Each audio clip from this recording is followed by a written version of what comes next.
nak dapatkan satu kita kata 100% lah yang hantar. Ya. Jadi siapa-siapa yang masih lagi dikira sebagai berhutang, berhutang kerja, sila berbuat demikian segera sebelum cuti persekolahan kita ni berakhir, ataupun sesi persekolahan kita dibuka semula pada bila buka mula sekolah? Ya? 5 hari bulan 4 tu. 5 hari bulan 4. Jangan sambung lagi. 5 hari bulan 4. 5 hari bulan 4. Tapi mungkin awak tidak akan berjumpa dengan saya lah. Ya, saya akan bertugas kembali ke sekolah pada 16 hari bulan 4. Ya, 16 bulan 4. Sebab apa? Sebab ada tugasan untuk negara. Ya. Baik, kita akan lihat 5.3, pembersihan dan pembekalan air. Ya, subtopik yang terakhir dalam bab 5. Kita akan lihat kaedah pembersihan air. Kaedah pembersihan air. Jadi seperti mana yang kita sedia maklum, air merupakan sumber semula jadi bumi yang sangat berharga. Ya, berharga. Walaupun berharga, ramai orang yang suka membuangnya, membazirkannya. Ya, dia berharga. Ada setengah negara air lebih mahal daripada petrol. Ya, air lebih mahal daripada petrol. Tapi negara kita air murah lah. Sebab apa air murah? Kerana sumber air boleh diperolehi dengan mudah. Sebab apa? Sebab negara kita adalah negara yang hujan dan panas sepanjang tahun. Serta kita memiliki sumber alam semula jadi iaitu sungai yang banyak. Setiap negeri ada sungai masing-masing. Jadi air ini meliputi 2/3 daripada bumi ini, 2/3 daripada bumi. Tetapi sebahagian besar air ini tidak boleh terus digunakan. Tak boleh terus kita pergi Sungai Bahar tepi itu kita pun cedok air kita terus minum. Ya. Ataupun kita pergi mana-mana air tasik walaupun nampak jernih, ya, kita pergi minum. Ya, mandi tak apalah, minum tu. Kenapa? Kerana air tersebut mungkin mengandungi benda asing, ya, mikroorganisma dan juga bahan terlarut, ya, bahan terlarut. Jadi apa yang perlu kita buat? Air perlulah dibersihkan dan dirawat.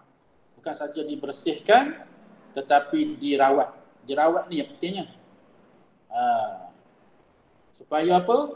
Supaya selamat diminum oleh manusia. Manusia kena minum air yang bersih dan dirawat. Okay, kita akan bincangkan selepas ini, ya, berkenaan dengan bagaimana proses pembersihan air tersebut dan juga rawatannya. Tujuan pembersihan air ini sebenarnya adalah untuk menyingkirkan bau. Kita tahulah, ya, contohnya air sungai. Ya. Air sungai ini keruh. Ya, sebab apa keruh? Kerana ada keladak-keladak yang termendak di bawah ataupun di dasar air yang naik ke atas, kemudian dia berbau. Bau apa? Bau selut. Jadi nak singkirkan bau tu. Nanti kalau kita tak singkirkan bau, macam mana? Adakah kita boleh minum air tersebut? Bau lumpur. Kita tak mampu lah. Mungkin kita tak sanggup untuk minum air yang berbau. Ataupun, ya. Kalau air pipe, cikgu? Air pipe itu kita cerita kemudian, ya. Air pipe yang kita dah perolehi di rumah, air yang telah melalui proses pembersihan air dan juga telah dirawat. Ya, telah dirawat. Jadi walaupun telah dibersihkan dan juga dirawat, air pipe tersebut tidak boleh juga diminum begitu saja. Sebab apa? Sebab ada kemungkinan ada kemungkinan air pipe yang kita peroleh di rumah tu masih lagi terdapatnya mikroorganisma. Mikroorganisma ni apa dia? Iaitu organisma seni yang tidak kelihatan oleh mata kasar. Kita nampak air tu jernih, tetapi belum tentu lagi ianya bebas daripada mikroorganisma. Sebab itu air pipe yang masuk ke rumah kita, yang keluar dari bilik di rumah kita tu perlulah dimasak, perlulah dididihkan terlebih dahulu. Ya, kecuali rumah kita pakai penapis air. Penapis air yang berkualiti tinggi, yang di dalamnya dibina, direka khas untuk memanaskan. Jadi pemanas, jadi heater. Jadi heater, kemudian dia ada dia punya filter-filter yang tertentu, yang boleh menghalang kemasukan mikroorganisma, bahan terampai dan lain-lain lagi lah yang mungkin terdapat dalam air pipe, termasuklah klorin, itu bahan penyah kuman. Klorin yang merupakan bahan kimia digunakan untuk menyah ataupun membunuh kuman yang terdapat dalam air.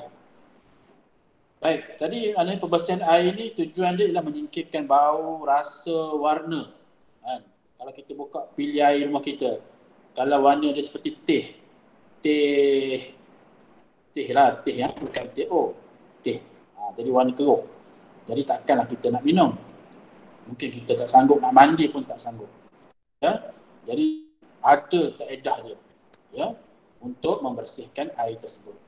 Selain daripada itu, untuk menyingkirkan mikroorganisma dan bahan terlarut, supaya air dapat digunakan untuk berbagai kegunaan. Kaedah pembersihan air. Yang pertama, pendidihan. Ini biasa. Kita di rumah lah, kita masak air, sampai suhu 100 darjah Celsius, air itu mendidih. Sebab kita belajar baru ni, takat didih air adalah 100 darjah Celsius. Bila sampai 100 darjah Celsius, air itu dikatakan mendidih. Tujuan pendidihan itu untuk membunuh mikroorganisma. Yang kedua, pengklorinan. Daripada perkataan klorin. Klorin ni sebenarnya ialah jenis bahan kimia. Tujuan dia sama juga seperti pendidihan, untuk membunuh mikroorganisma. Tapi biasanya pengklorinan ni kita tak guna di rumah lah. Kita tak guna di rumah untuk minum. Kita guna untuk apa? Biasanya kita gunakan bahan klorin ni untuk mencuci pakaian.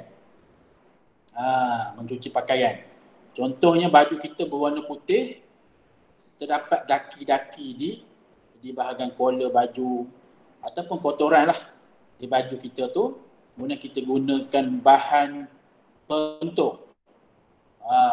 Macam jenama lah, ada jenama Clorox. Selalunya jenama yang yang popular lah, seperti Clorox. Clorox tu diambil daripada perkataan klorin. Jadi bahan tu diisi dalam bahan peluntur untuk melunturkan ataupun menanggalkan kotoran yang terdapat pada pakaian. Tetapi bahan ni kita tak gunakan di rumah untuk minum. Campur, jangan kita pandai-pandai pergi beli klorin, pergi ke farmasi ke pergi ke mana-mana kedai ubat, kita isi klorin dalam kita punya air tangki, tangki. Kemudian kita minum. Jadi kemungkinan kita akan mengalami keracunan. Kalau kita lakukan sendiri, sebab kita tak tahu berapakah sukatan yang patut digunakan untuk diisi ke dalam air yang terdapat di rumah kita. Jadi siapakah yang mengisi ini? Jadi pihak yang berkuasa, pihak berwajib. Kalau di Pahang ni, pernah dengar tak nama PAIP? P-A-I-P, PAIP. PAIP tu ialah apa dia? Pengurusan air Pahang, kan? Maknanya yang bertanggungjawab untuk menguruskan air di dalam negeri Pahang. Itu maksudnya mereka lah yang terlibat. Yang ketiga, kaedah penurasan iaitu bertujuan memisahkan benda asing terampai daripada cecair. Biasanya kita guna di rumah, ada setengah rumah orang ada memakai penapis air. Ada penapis air di luar rumah dekat dengan meter, kan? Dekat meter pipe tu ada satu. Kemudian dalam rumah lagi ada lagi mesin penuras, dipanggil jenama yang bermacam-macam lah. Jenama kowe ke, Macam filter ke cikgu? Apa dia? Macam filter ke cikgu? Filter. Dalam dia tu ada penapis. Ada 6 penapis, ada 4 penapis, macam-macam jenis. Ada penapis yang dalam tu ada daripada pasir, ada daripada batu kecil, ada yang batu besar. Tapi kita tak nampak batu tu, sebab dia terlindung dengan bekas dia. Baik. Kemudian yang keempat, kaedah penyulingan.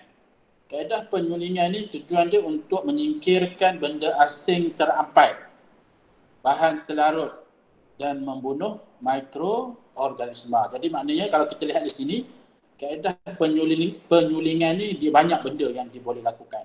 Dia boleh menyingkirkan benda asing terampai, satu. Dia boleh menyingkirkan bahan terlarut, dua. Dan dia juga boleh membunuh mikroorganisma. Dan kita juga tak buat di rumah. Penyulingan ni kita tak buat di rumah. Kita tidak ada alat. Mungkinlah, saya tak tahulah kalau ada. Saya rasa kebanyakan kita memang tidak ada alat untuk membuat penyulingan air.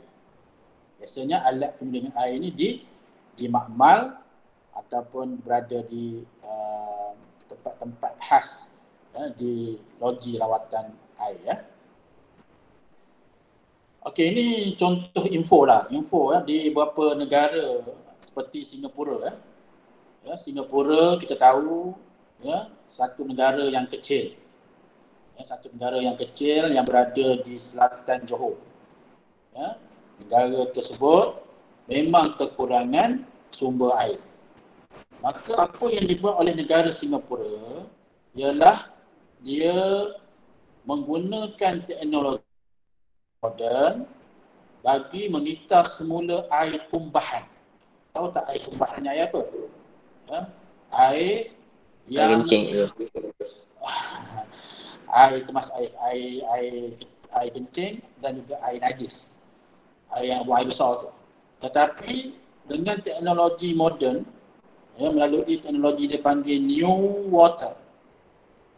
Projek ini yang dikenali sebagai New Water ni mampu untuk kita semula recycle air kumbahan tersebut menjadi air yang bersih dan terawat untuk kegunaan rakyat dia lah. Untuk kegunaan rakyat dia. Bahkan ada sesetengahnya digunakan untuk negara kita.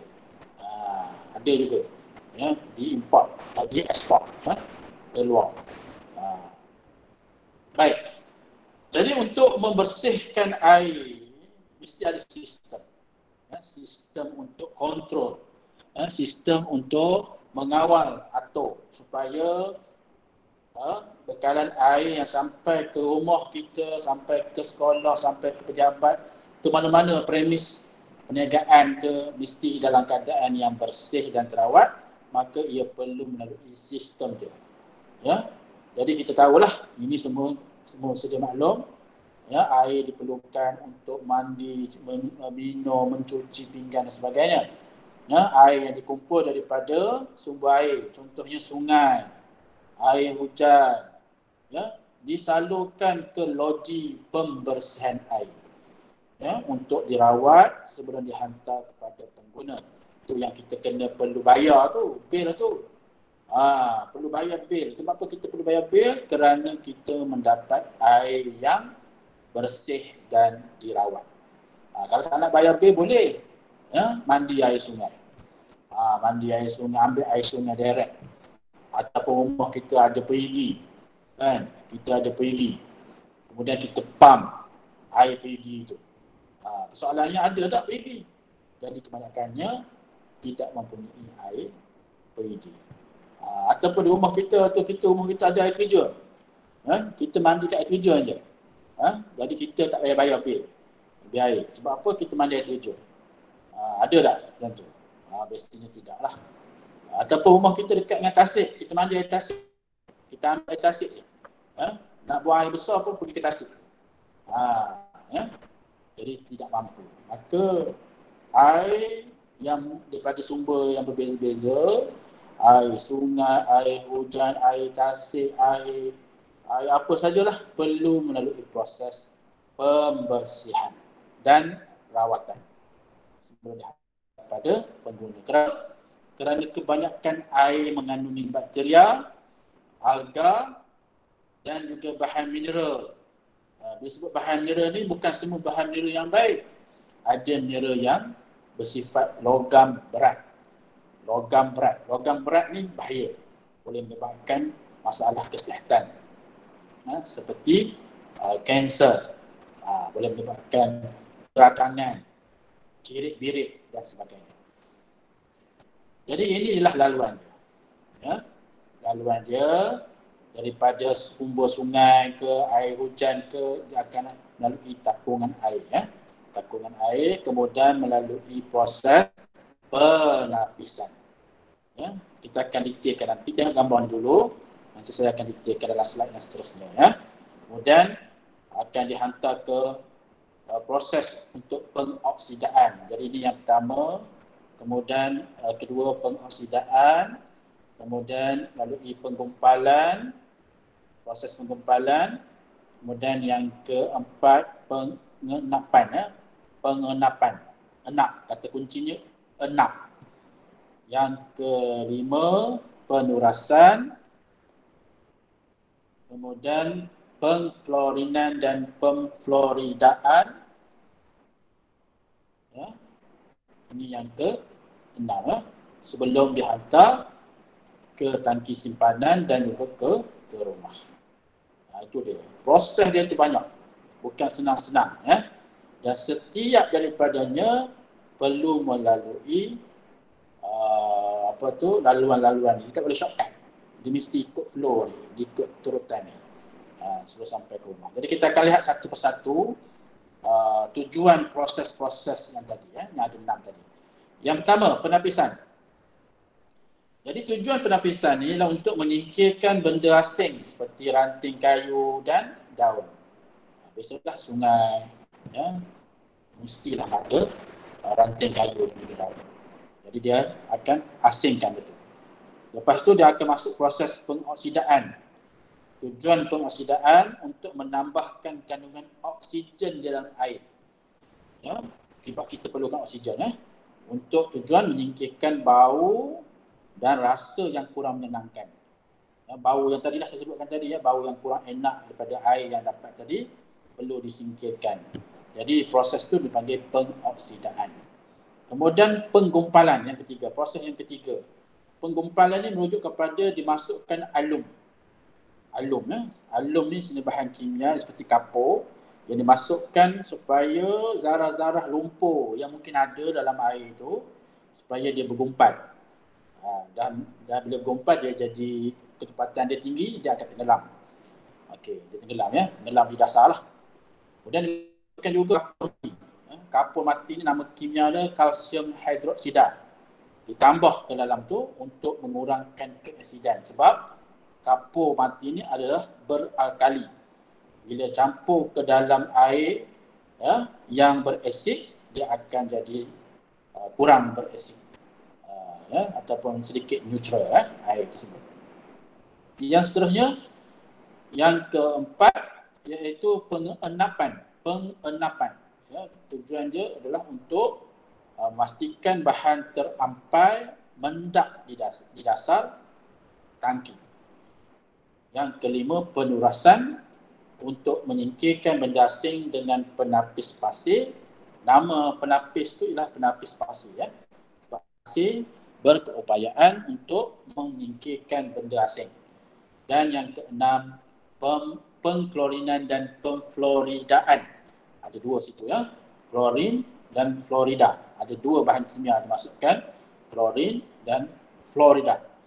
Jadi klorin ini dimasukkan untuk tujuan membunuh mikroorganisma di dalam air. Manakala natrium fluorida, ya, natrium fluorida dimasukkan untuk mengelakkan perebutan gigi. Jadi kalau kita minum air daripada air yang dirawat ni, jadi kita akan dari segi keselamatan dan kesihatan gigi kita terjamin lah. Sebab apa? Sebab kalau kita tidak isi natrium fluorida ni, kerana sifat air itu yang sumbernya berbeza-beza tahap kebersihannya, boleh menyebabkan perebutan gigi. Gigi itu yang penting.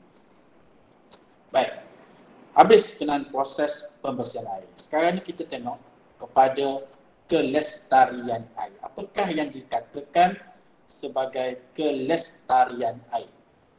Kelestarian air bermula daripada keperluan air itu sebagai sumber utama di Malaysia. Ya, jadi kadang-kala air yang kita perolehi pada hari ini, ya, sumbernya semakin lama semakin berkurang. Berkurang tu bukan kerana kuantiti dia, tetapi kerana kebolehgunaan sumber air itu untuk dihantar kepada kita. Ya. Kerana apa? Kerana berlakunya pencemaran, pollution. Ya, jadi pollution ni ataupun pencemaran air ni berlaku menjadikan air tidak lagi sesuai untuk kegunaan manusia, kerana dia memberi kesan buruk, ya, kepada kesihatan kita sekiranya ianya dihantar ke rumah. Jadi ada setengah-setengah negeri seperti baru-baru ni kita dengar kes di Selangor, ya, di Johor dan beberapa negeri ataupun tempat daerah yang tertentu yang mengalami masalah bekalan air ataupun gangguan bekalan air. Kerana apa? Kerana sumber air itu sungai telah tercemar. Tercemar bukan tahap biasalah. Tercemar dengan bahan logam berat. Ya, logam berat, nanti kita tengoklah apa contoh logam berat tersebut. Ya. Logam berat ni dia seperti pelambang contohnya. Pelambang ni bahaya. Ya, dia boleh menyebabkan kanser. Kanser, ya. Dan kebanyakan hidupan yang berada di dalam sungai tersebut mati. Ya, ikan-ikan semua mati. Hidupan-hidupan semua mati. Tumbuh-tumbuhan pun mati. Jadi kalau benda tu mati, dihantar kepada kita dan kita minum, kita pun boleh mati. Ya. Siapa yang bertanggungjawab? Siapa yang membuang tu? Jadi kita bincangkan. Ya. Siapa? Iaitu kebanyakan projek-projek pembangunan, perindustrian dan pertanian adalah antara punca utama pencemaran air. Ya, mereka ni yang tidak bertanggungjawab melepaskan bahan-bahan logam berat ke dalam sungai secara terus. Sekali dengan tong-tong tu dibuang. Ya, tong-tong yang mengandungi bahan-bahan radioaktif. Bahan yang berbahaya. Dia buang ke dalam sungai sebagai langkah cepat, segera. Ya. Apakah contoh bahan pencemar air? Bahan pencemar air boleh datang daripada bahan buangan domestik. Mungkin kita juga menyumbang kepada pencemaran air. Macam mana? Kita ada kita ada plastik, kita ada kertas, kita ada apa-apa sahaja benda kita campak ke dalam sungai. Ya? Senang kan? Memang senang. Kita buang semua benda lah. Ya? Terutama mereka yang tinggal di tebing-tebing sungai. Ya? Senang, dia buang. Dia kata mudah. Campak saja. Keluar dari tingkat, dia lambung saja. Dia baling saja. Ya? Yang kedua, bahan buangan industri. Ya? Yang ketiga, bahan kimia dalam pertanian. Yang keempat, tumpahan minyak. Tumpahan minyak ni selalunya kapal-kapal lah. Ya, kapal-kapal ataupun bot-bot nelayan. Ya, yang bergerak ya ke dasar ataupun ke laut dalam. Jadi boleh menyebabkan pencemaran. Bahan buangan domestik. Ya. Jadi kalau puncanya daripada bahan buangan domestik, apa yang perlu diperbaiki? Apa yang boleh yang kita boleh tangani ataupun langkah-langkah yang sepatutnya lah ya ditambah baik ya untuk mengatasi bahan buangan domestik yang dibuang oleh rakyat Malaysia. Jadi kita perlu ataupun negara kita perlu menaik taraf sistem pembentungan di seluruh negara. Ya, betul. Kemudian mendidik masyarakat ni yang penting di sekolah ni. Dimulai daripada rumah, di sekolah, kemudian dalam komuniti. Mendidik masyarakat tentang cara pembuangan sampah yang betul. Kalau awak misalnya daripada rumah nak buang ke tong luar, daripada ke tong luar tu awak mesti asingkan, kan? Kita diajar untuk asingkan sampah jenis kertas, jenis tin, jenis kaca, ataupun sisa-sisa makanan tu kita asingkan.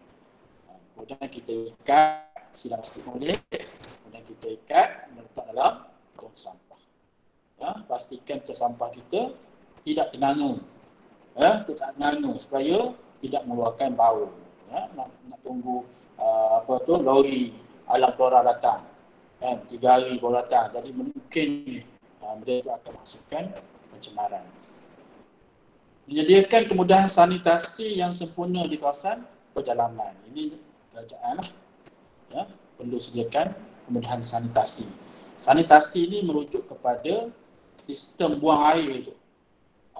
Kalau negara kita ni, kita ada satu syarikat yang diberi nama IWK.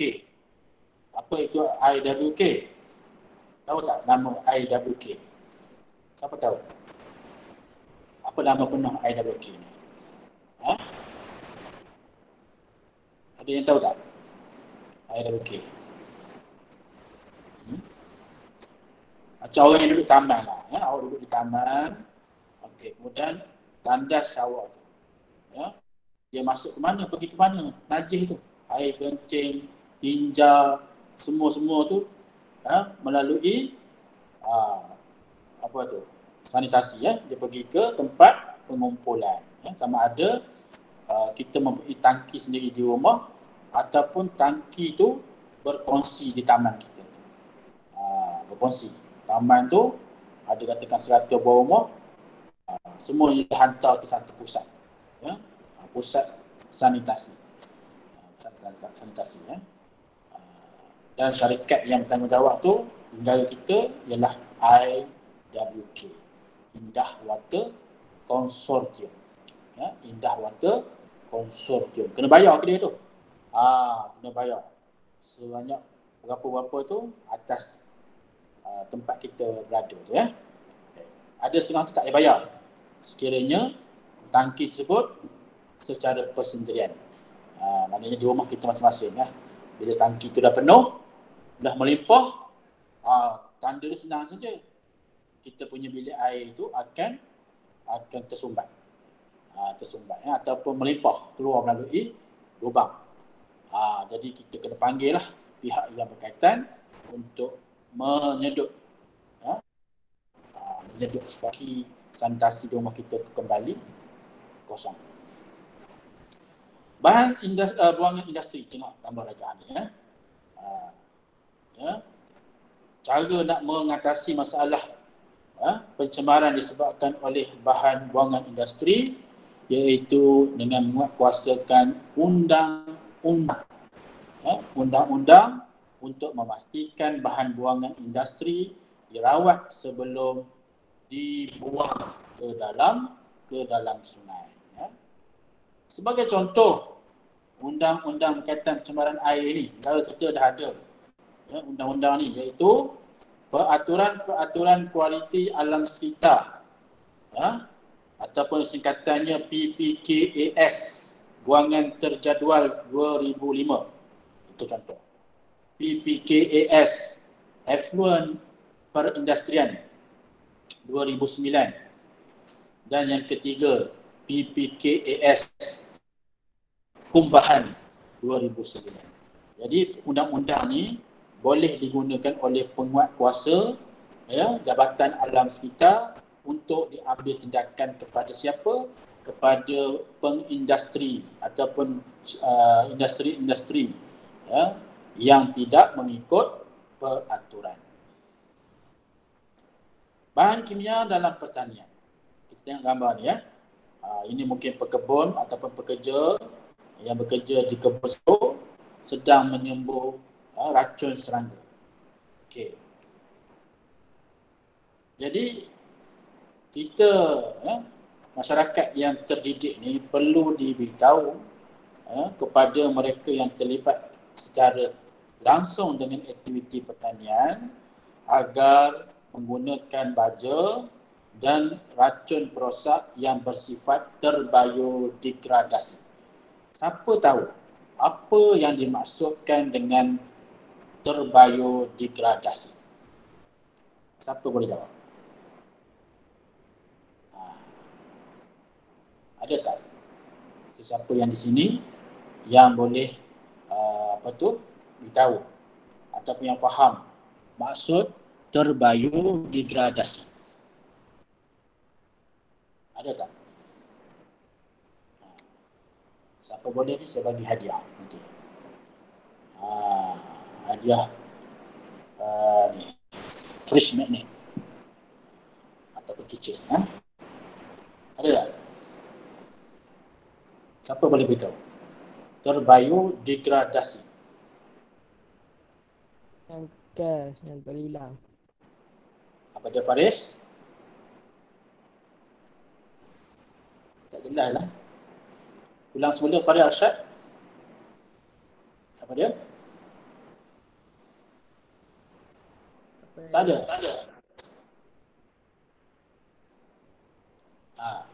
Jazwan. Awak tahu tak maksud terbiodegradasi? Ataupun hitam? Tahu tak?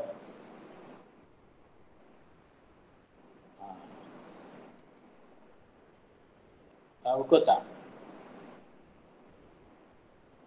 Tak ada yang tahu. Terbiodegradasi. Tak ada. Tak ada. Tak dapat hadiah. Tak dapat hadiah. Wan Danish? Mungkin awak boleh? Wan Danish? Apa maksud? Saya tak tahu. Tahu. Apa dia? Tak tahu. Tak tahu. Jakam? Tahu tak? Tahu. Tak tahu juga. Zinam?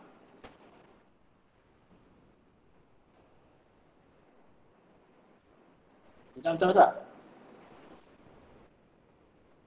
Tak tahu juga ya. Jadi dengar, catat ya. Okey, biodegradasi ni merujuk kepada bahan yang boleh diuraikan oleh siapa? Oleh pengurai. Seperti bakteria ataupun kulat dan sebagainya lah. Bahan tu boleh diuraikan. Contohlah kita tengok. Sekiranya kita menggunakan plastik, kemudian kita buang plastik tu, plastik tu kita buang ke tanah dan tertanam. Kita akan dapati bahawa selepas ini kajian oleh saintis, plastik ini dia merupakan bahan yang sukar untuk diuraikan oleh bakteria.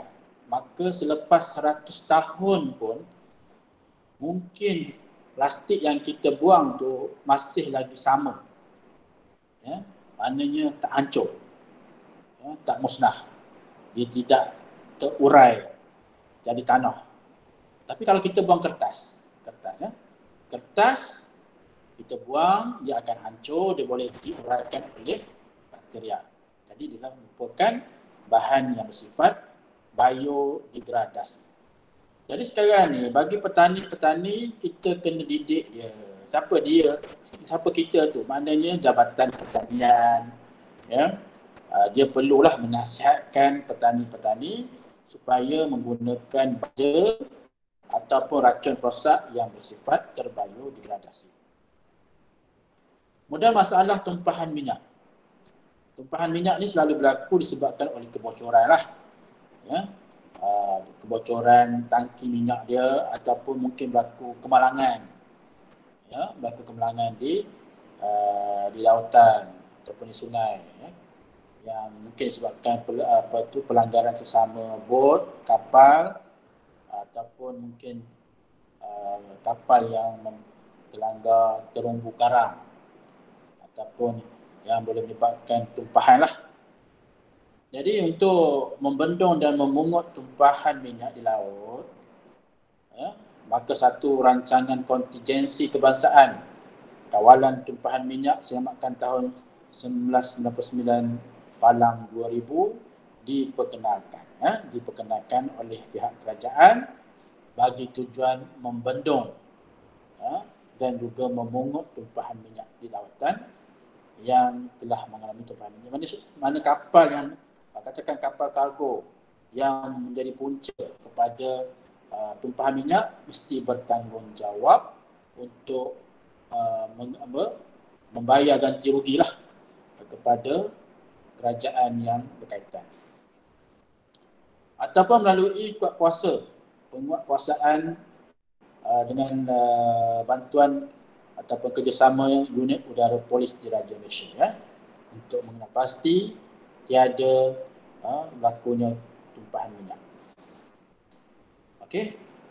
Jadi selesailah kita punya bab 5, ya, bab 5. Selesai bab 5. Ada sebarang pertanyaan berkenaan dengan bab subtopik lah, ya, subtopik 5.3. Ada tak soalan kaitan dengan 5.3?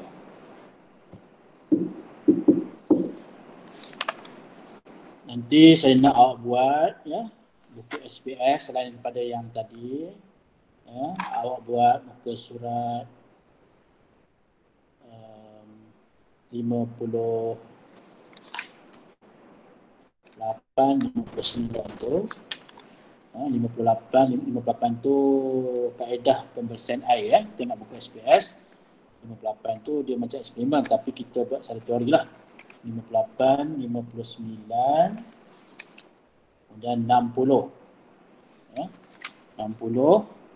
Kemudian akhirkan dengan praktis pengukuhan 5, muka surat 61 dan muka surat 62. Maka selesailah kita punya tugasan bab 5. Ya, tugasan bab 5. Okey, jadi saya nak cuba kelas kita ni habis pukul 1. Jadi ada masa lagi untuk awak selesaikanlah, ya. Selesaikan, ada 2 tugasan tu. Tapi bukanlah nak siapkan sekarang lalu, ya.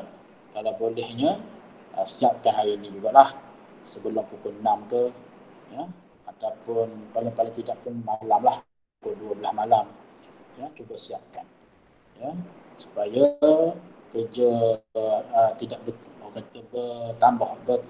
bertimbul. Jangan tangguh-tangguh kerja. Jadi kalau kita tangguh